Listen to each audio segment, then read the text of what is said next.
Ya tenemos las 7 de la mañana, 3 minutos. Inmediatamente ingresamos aquí el primer tema de la mesa ancha. Señores, ¿cómo están? Buenos días. Muy buenos días, Juan. ¿Qué tal? Don Julio, doña Juana, ¿cómo les va? Muy bien. Bueno, aprovechando las declaraciones de la ministra de Transporte, quiero comenzar entonces con Julio sobre esta situación que se está viviendo. Departamento de Santander, lo se llama Primera Hora, y Departamento de Norte de Santander, quizás los más afectados. Mire, ya desafortunadamente ya hay una señora que murió, no permitieron el paso de una ambulancia, Julio. Yo creo que la ruta nunca debería ser taponar las vías, porque es que hay otros ciudadanos que, igual que los camioneros, tienen derecho a movilizarse por las vías nacionales, o se pueden presentar situaciones lamentables como las que han ocurrido fruto de este paro. Una señora que quería llegar rápido a un centro de atención, pues no pudo ser atendida. Esto incrementa también los costos, obviamente, de los productos básicos en las ciudades que están alrededor de estas vías nacionales. Yo creo que esa no es la ruta. La ruta pues tiene que ser evidentemente política, pero no debe violar los derechos de los demás. Sin embargo, yo sí creo que hay que, digamos, poner en contexto el aumento del diésel. No es solamente que los camioneros... Era previsible este paro, ¿cierto? Era pues, previsible, todavía no, yo creo, digamos, todavía no es un paro nacional, de todas maneras. Estamos hablando de, digamos, unos bloqueos muy concretos, muy puntuales. Sin embargo, yo sí creo que hay que entender el malestar de los transportadores, porque no solamente es que les hayan subido el precio del diésel, que los venían peloteando desde hace rato, casi desde el principio del gobierno, y finalmente se los comenzaron a subir. Pero yo creo que hay que tener en cuenta que es un gremio muy golpeado por la situación del país, quizá más que otros.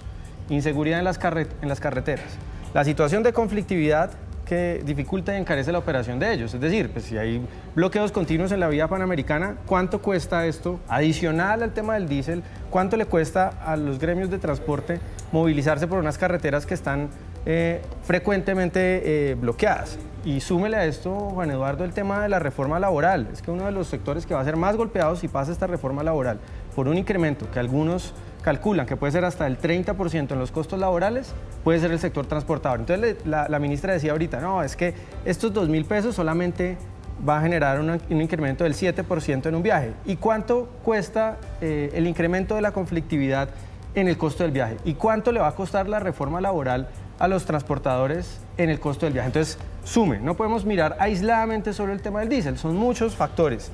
Por otra parte, la explicación del gobierno es... La ministra hace un llamado al diálogo con los transportadores. Pero, digamos, al diálogo, pero esto, digamos, es irreversible, el aumento de la CPM, y no se ven rutas para que se solucionen estos otros problemas, y al diálogo, pero la reforma laboral va a seguir. Entonces, el diálogo de este gobierno, pues, un diálogo de sordos, o por lo menos sordera del lado del gobierno. Y lo otro que nos dicen es austeridad, le dice, esto es un aumento que toca hacer por austeridad fiscal.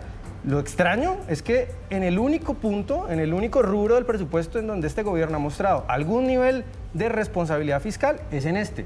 ¿Y por qué? Uno se pregunta, ¿por qué en el resto de rubros del presupuesto es la lógica más subsidios, más gasto, pero en este punto de la CPM y de la gasolina es el único, como si fuera lo único importante dentro de un presupuesto de más de 500 billones de pesos?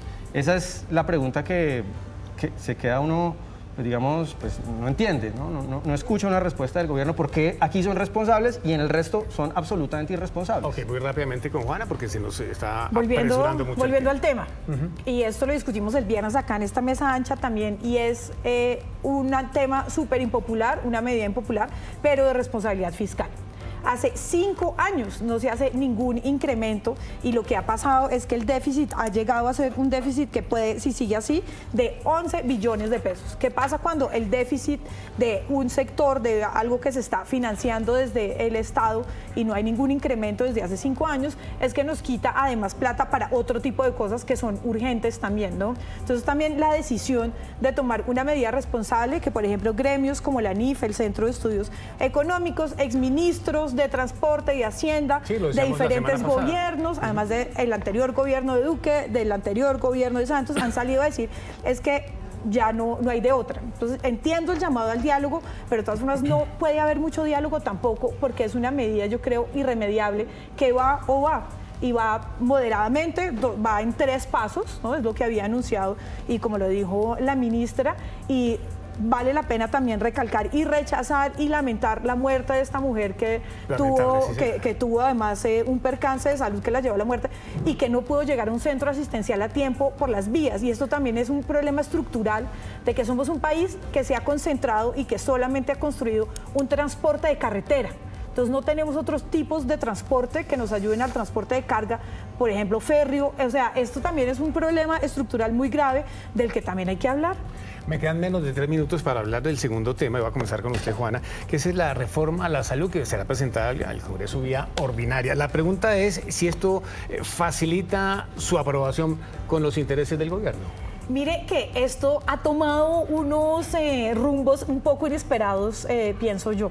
Las últimas declaraciones del ministro de Salud han sido bastante, pues imagínense, entonces no va a ser una ley estatutaria, sino ordinaria, entonces ya no tiene que pasar por las comisiones primeras, que son bien complicadas, sino que van directo a las comisiones, séptima, ¿no? Sí, a las comisiones séptimas de Senado y Cámara. Acaban de anunciar que ya hay un estudio de impacto fiscal. Anunciaron que la idea es desarrollar la ley estatutaria de salud que ya existe y poder implementarla a través del ordenamiento. Entonces ya esto de borrón y cuenta nueva, de revolcón en la salud, se está echando de para atrás. Y también anunciaron que han llegado a grandes consensos en atención primaria y en la transformación de las EPS con gremios como ASEMI y Gestor Salud. Entonces yo creo que esta reforma a la salud parece que va a ser muy distinta a la anterior reforma a la salud. El gobierno está andando con unos pasitos pues muy tranquilos, muy acordados y diciendo tranquilos, no vamos a hacer borrón y cuenta nueva, sino que vamos a desarrollar y a ponerle un par de cositas nuevas a la salud que ya existe en Colombia. Yo lo veo diferente. Yo creo que el núcleo de la reforma a la salud que es... ¿Y las EPS, por ejemplo, qué papel terminan jugando acá? Gran parte de las EPS claudicaron, porque no nos olvidemos, las EPS privadas son empresas con ánimo de lucro. Si el negocio de la salud le eliminaron el ánimo de lucro, es decir, le eliminaron los incentivos para que un privado busque utilidades ahí, pues los privados no quieren participar, por eso claudicaron las grandes EPS de Colombia. Pero acá el problema es un problema de fondo financiero, ¿no? El problema que tenemos es que no hay suficientes recursos para financiar un plan básico de salud para los 50 millones de colombianos. Y esta propuesta, esta reforma que pone el gobierno no resuelve ese problema. El problema de plata no se resuelve, digamos, volviendo a la discusión ideológica del gobierno, que es la obsesión, que eso no va a cambiar, es decir, es acabar el aseguramiento privado, que es el núcleo del sistema anterior que teníamos. Yo creo que en ese sentido, claro, va a haber negociaciones en torno a aspectos secundarios, ¿no? Que si un poquito más de atención primaria, que si un poquito más de esto, del otro, pero el núcleo de la reforma, que es acabar el aseguramiento privado, el papel de las EPS, que van a pasar a ser unos actores, digamos, subsidiarios, que van a recibir unos pagos para ellos mucho mejor, seguramente, unos pagos por atender un grupo de usuarios sin asumir el riesgo financiero, que ese era el núcleo del sistema, pues eso no va a cambiar. Otra cosa es si logra pasar la Comisión Séptima del Senado. Yo creo que el gobierno tiene mejores chances acá porque pues esas EPS, insisto, claudicaron en esa oposición. Decíamos ahora entonces, que facilita digamos, va a ser políticamente difícil. No hemos oponerse. visto la nueva reforma, ¿no? Y necesitamos verla también porque están un poco demorados en presentarla. Señores, gracias. Juana, Feliz gracias, día. Julio. Gracias por este inicio de semana aquí en la Mesa Ancha. Ya tenemos las 7:12. Pausa, regresamos en segundos. Estamos en directo, volvemos.